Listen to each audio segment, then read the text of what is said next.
Do të nisim bisedat pak më herët sot, edhe në fakt është një libër që na bën të nisim bisedat pak më herët, një libër me antologji poetike dhe konkretisht poezi greke. Poezi greke dhe që është një libër shumë impenjativ që përmban 160 poetesha të letërsisë greke, le ta themi kështu.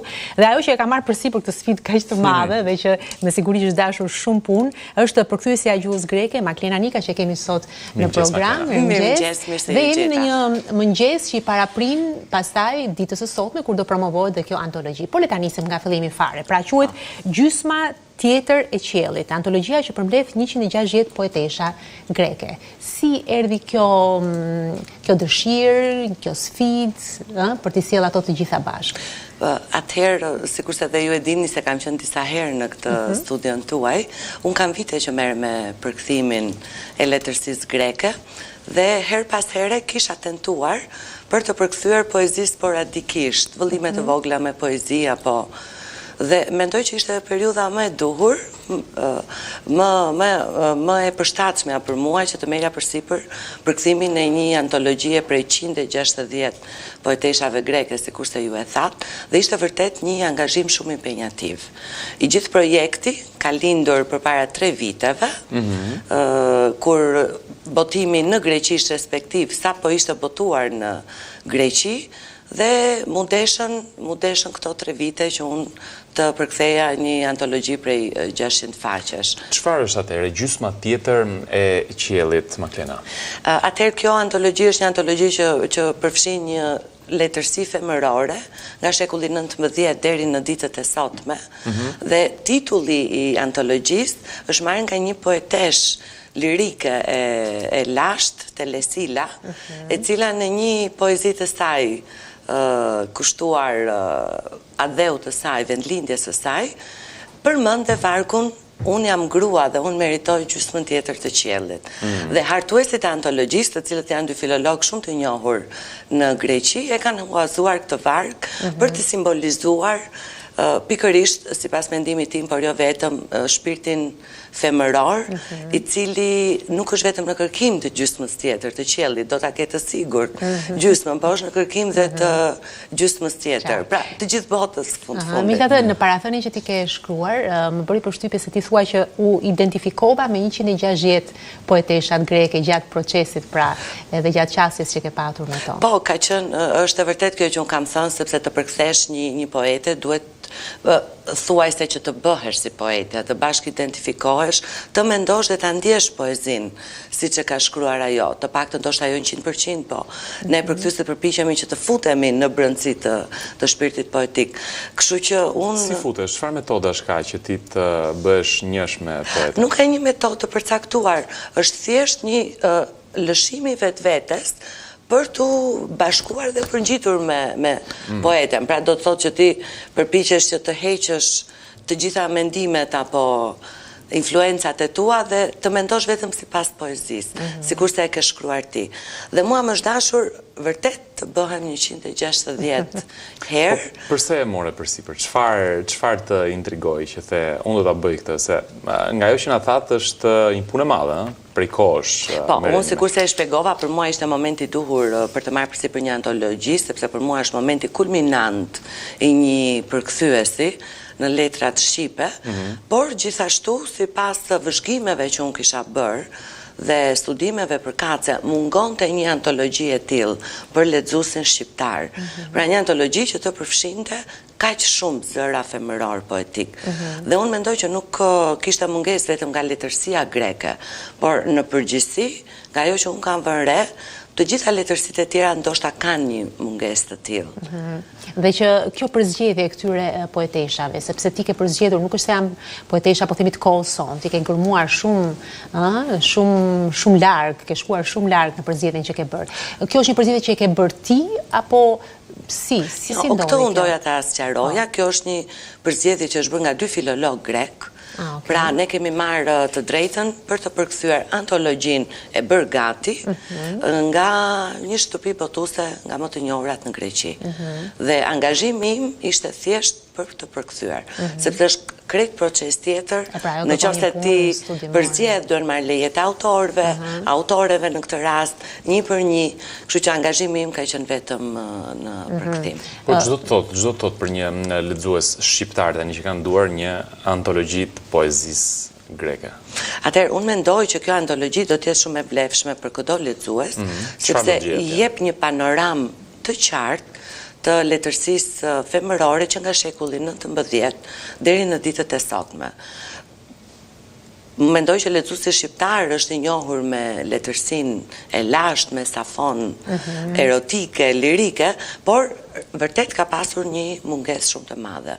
Unë mund të them që vetëm ndoshta 10 poetesha greke janë të përkthyera në gjuhën shqipe me botime të veçanta, pra me vëllime poetike, por një kronologji të tillë, një pasurim të tillë të zhvillimit të zërit femëror në Greqi, një tematik kaq të larmishme që trajtohet në këtë poezi, unë mendoj që do t'jetë vërtet një vlerë e madhe, se kemi një shumëllojshmëri temash. Maklena, si ndjesa Ulona, jam kurios të di si shfaqet në femra e shekullit të 19 në Greqi. Atëherë, në qoftë se do të ketë një lexim të kujdesshëm të poezive që në shekullin e 19 deri në ditët e sotme, ne mund të kuptojmë pas çdo poeteshe dhe identitetin kulturor të asaj kohe.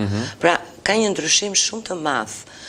Një femër, një grua që shkruan në shekullin e 19, sepse kuadri shoqëror, kuadri kulturor është krejt ndryshe nga një poetesh që është bashkohore sot. Dhe prandaj unë e kam theksuar dhe ju e përmendët që mua më është dashur të bëjmë 160 herë poete.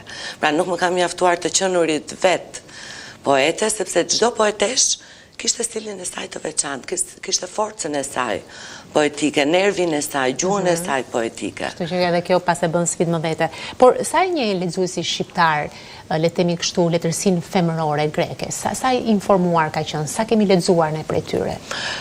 Atëherë, unë, sikurse e theksova, mendoj që ka pasur një mangësi, një boshlik mes lexuesit shqiptar dhe letërsisë femërore greke. Dhe mendoj që ky vëllim me shumëllojshmërinë e tematikave, me shqetësimet e forta që transmetojnë këtë zëra poetik, besoj që do t'ja plotësoj puzzle-in, pra do t'a bashkoj puzzle-in e përshtypjeve që lexuesi grek ka për lexuesen shqiptar, për shkrimtarin greke. Por që ne kemi, sa herë që ti ke qenë në studio, për çdo përkthim tëndin, ne kemi parë që ka qenë një sfidë më vete. Por që ne e dim shumë mirë që poezia, të përkthesh poezi nuk është si të përkthesh një prozë apo jo? Jo, absolutisht. Duhet ty shumë thellë dhe duhet sjellësh ato metaforat, i përkthesh dhe të gjesh ato. Si ka qenë ky, ose sa e vështirë, ose si ja ke dalë në këtë aspekt? Atëherë unë thash e përmenda që më janë dashur 3 vite.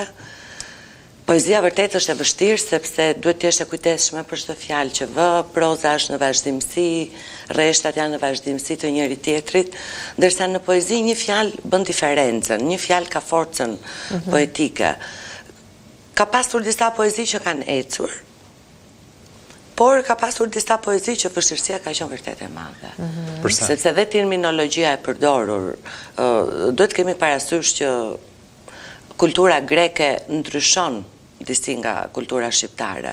Pra ka pasur dhe element historik të kombinuar me fjalën poetike, ka pasur dhe element tradite të përsërisht të kombinuar. Kështu që këto gjëra më duhet që të jepja sa më të perceptueshme. Sa e vështirë është që të gjesh fjalën më të përshtatshme për X fjali në atë poezi? Është e vështirë. Ka raste që ti e lë, do më në qëse nuk je sigur për fjallën, e shënon me të verdh, si që këshni shënuar ju dhe i rikthehesh sërish në një moment tjetër, ose e ke gjithmonë pas mendjes atë gjën që nuk ka shkuar po më pas në duhet poezi. Që të shfletosh fjalor, gjigant për gjetur fjallën? Pa tjetër, duhet të konsultohesh me fjalor. Me metodën fizike apo elektronike, apo është e njëjta që nuk përbën fare? Faktikisht, lehtësinë që na jep sot interneti dhe rrjetet sociale shumica e punës është vendosur, por unë vazhdoj që të jem adhuruese e fjalorit shumë faqesh. Më ka ndihmuar shumë dhe fjallori shqip. Ka një Për sinonimit e fjalëve dhe për të gjetur nuancën e duhur të fjalës që unë dua të përdor. Nëse do të duhej që ta përshkruaje këtë libër me një ose dy poezi vetëm nga ato që ke përkthyer, do zgjidhje ndonjërin? Ke ndonjërin që të ka mbetur në mendje? Sigurisht të gjitha poezit kanë qenë shumë të bukura për mua, ka dhe poezi që trajtojnë aktualitetin sot, ka poezi për gruan, ka poezi për dashurin, ka poezi për identitetin, për luftën, për kujtesën. Pra nuk është siç mund të imagjinohet që gratë shkruajnë poezi, vetëm poezi dashurie. Absolutisht, ja. Absolutisht, i rënqetesh. Unë ndërkohë, po jo, më ka dërguar fakt Marlena, po nuk e di, janë kaq impenjative më duken, po që do ta gjej një moment, kamera. Po thoj Marlena? Jo, doja të thosha që poeteshat greke, por jo vetëm, sepse unë dua që ta identifikoj poezin femërore në Greqi me poezin femërore universale. Përveç se elementve që ne mund t'i dallojmë, që vinë nga tradita, nga kultura, nga tabani, Helen, kanë të njëjta shqetësime si gratë në Shqipëri, si gratë në Europë, apo si gratë për te oqeanit. Nuk shkruajnë vetëm për dashurinë. Për luftën sa shkruajnë për historinë, për traditën, për kujtesën, për ndarjen, për mungesën e dikujt, për vendin, për luftën që përpiqen femrat që të kenë në shoqëri. A kuptojmë në diçka në këtë libër se si ka qenë qasja e popullit grek ndaj këtyre poezive, ndaj femrës në vetvete, femrës greke? Atëherë unë mendoj që nëpërmjet leximit kronologjik të poezive, çdo lexues arrin që të krijojë një panoramë në mendjen e tij se si ka qenë dhe sfondi kulturor, politik, social në periudhën që janë shkruar. Si shfaqet e vështirë të shkruarit të një poezie në Greqi në ato vite? Ka pasur vështirësi, ne e dim shumë mirë që për shembull jo më kot libri fillon nga shekulli 19 poezit, sepse ka pasur një hapësirë heshtjeje shumë të madhe të letërsisë femërore. Le të themi ndoshta që në periudhën e Safo ose ndoshta deri nga shekulli 3 para erës tonë. Ka vetëm një poetesh, Ana Komnena, që besoj është e njohur dhe për dëgjuesin shqiptar, dhe pastaj në thuajse nuk kemi letërsi femërore. Se ka pas ndrydhje, ka pas mentalitet, ka pas paragjykim. Femra nuk duhet të merrej me poezi. Ishte luks. Femra duhet merrej me angazhimet e tjera në familje. Ne kemi patur kaq pak protagonizëm të poeteshave greke ose edhe të shkrimtareve greke në përgjithësi, sepse mbase nuk ka qenë dhe shumë në fokusin e botuesve shqiptar, apo përse mund të jetë një arsye tjetër? Apo thatësirë. Atëherë, unë kisha disa kohë që e mendoja dhe nuk është se kam gjetur mbështetjen wow, që sa bukur që ne mund të bashkëpunojmë dhe të bëjmë një antologji për letërsinë femërore. Në këtë rast ishta e vendosur për ta përkthyer, kur unë ja kam propozuar drejtoreshës së botimeve të OENA, Irena Toçit, jam habitur për gatishmërinë që ajo tregoi për ta marrë përsipër këtë botim voluminoz. Dhe ky botim kujt i thuash dedikohet, cili është targeti i lexuesit që mund ta ketë dhe që duhet ta ketë këtë antologji sipas teje? Unë mendoj le ta fillojmë që nga lexuesi më elitar, pra akademiku, studiuesi i letërsisë, kritiku i letërsisë, por dhe studiuesi i mesëm, i cili mund të krijojë një panoramë të përgjithshme, pse jo dhe lexueseve femra, sepse secila prej tyre unë mendoj, sikurse kam gjetur dhe unë veten në çdo poezi, secila prej tyre mund ta gjej. Mund të gjej ndoshta një mendim të fshehur, një mendim të ndrydhur brenda vetes. Besoj që s'është gjithëpërfshirës. Prej sa kohësh je duke punuar për këto 160 poezi? Sa kohë të 3 vite. 3 vite së bashku me procesin e redaktimit. Sepse procesi i redaktimit është një ripërkthim pak më i shpejt nga fillimi, se duhet sërish të shohësh dhe fjalë. Kur t'ja ke treguar punën për herë të parë, kur ke dashur të marrësh një lloj konfirmimi që ja ke dalë? Atëherë unë gjithmonë kam qenë me fat, sepse përkthimet e mia gjithmonë ishe ime më, e cila ka qenë dhe ajo mësuese ka qenë, faktikisht e gjuhës franke. por ka një nuhatje shumë të veçantë, sidomos në gjuhën shqipe. Dhe ka pas shumë raste që unë konsultohesha mirë në telefon, ose kur isha me atë që si themi në kësaj gjëje në shqip, apo ma dëgjoj poezinë që si mund të tingëlloj më bukur. Pra të cilën gjë rastin ta përshëndes. Po një libër antologji poetike shqiptare, kemi në të shkruar nga femra? Në dijenin time, nuk mendoj që kemi, ose mund të kemi gjëra të vogla, poezit shkëputura nga njëra tjetra. Po, poezit të shkëputura, për shembull, ose ka pasur edhe botime për lexuesin grek, ka pas botime të përzgjedhura për letërsinë femërore, po nuk e kanë kaluar numrin e 4 apo 5 poeteshave. Vihet re në fakt një diferencë e shkrimtarëve meshkuj me shkrimtarët femra, paktën këtu në vendin tonë? Në sasi. Në sasi, gjithmonë pres. Unë mendoj dhe dua ta besoj, dhe edhe sot për shembull dhe në Greqi mendoj dhe në Shqipëri, femrat e kanë tejkaluar numrin e poetëve meshkuj në letërsi. Sepse në thelb poezia është femërore, për mendimin tim. Dhe i përshtatet shumë herë më shumë një femre, por absolutisht kjo nuk e absolutisht, sepse kemi dhe poet shumë të mirë, të jashtëzakonshëm. Dedikime shumë të bukura dashurie. Ka Petrarka, për shembull, nga Shakespeare, sonetet. Absolutisht nuk dua. Unë po flas për ditët e sotme. Pra kemi një tendencë që femrat ta përqafojnë më lehtë poezinë, dhe në Greqi dhe në Shqipëri. Tani kjo poezia që ti ke shkruar në parathënie, është përkthyer prej teje?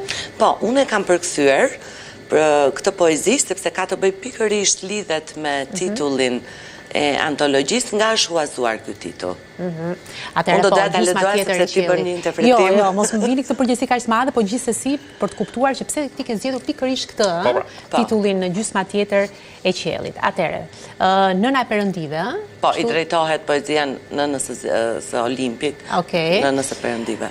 Nga qiejt e jani, perëndesha dhe bashkë me mua thur një himne për nënën e Perëndive që këtu mes nesh e kemi, pasi u end në përmale dhe pyje. Nuk do të kthehem tek Perëndit nëse pjesën time nuk e marr. Gjysmën tjetër të qiellit, gjysmën tjetër të tokës dhe një të tretën e detit. Vetëm atë kohë do të shkoj.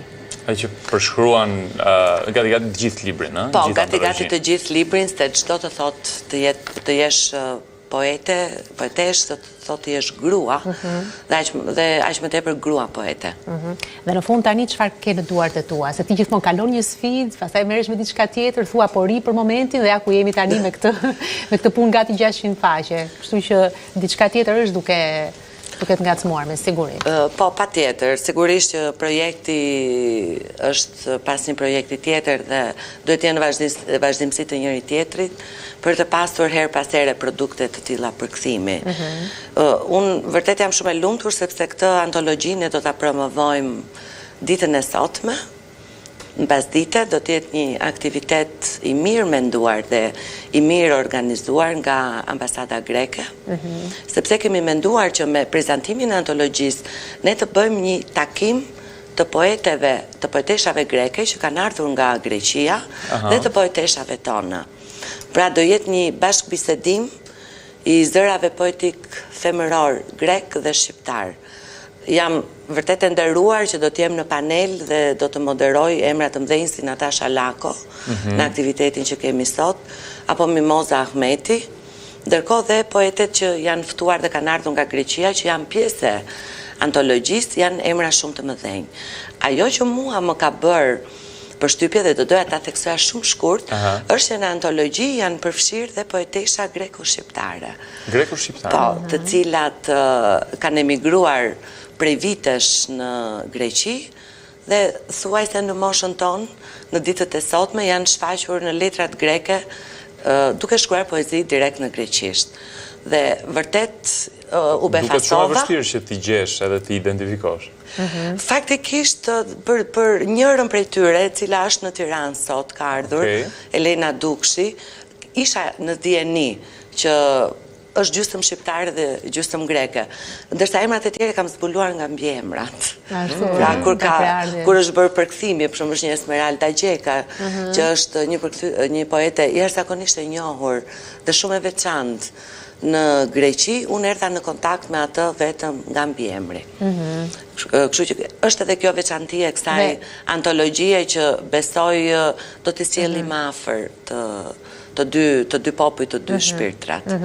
Dhe që ne po flasim për poezinë, për përkthimin e poezisë që siç tham kërkon besoj një impenjim dhe një punë shumë të madhe dhe jo çdo përkthyes mund ta arri. Unë kam përshtypjen që për një përkthyes nëse arrin të përkthej poezinë, ka kaluar provën më të madhe të mundshme. Unë mendoj, prandaj unë thash për mua shkalla të paktën më e lartë për veten time deri më tani. Me ato që ti ke parë deri më tani, sidomos në përkthimet e poezive, dhe nga gjuhë të tjera, sepse ti je profesioniste dhe besoj që arrin ta kapësh.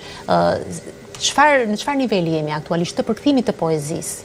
Sepse aty jo çdo kush mund ta kalojë me sukses.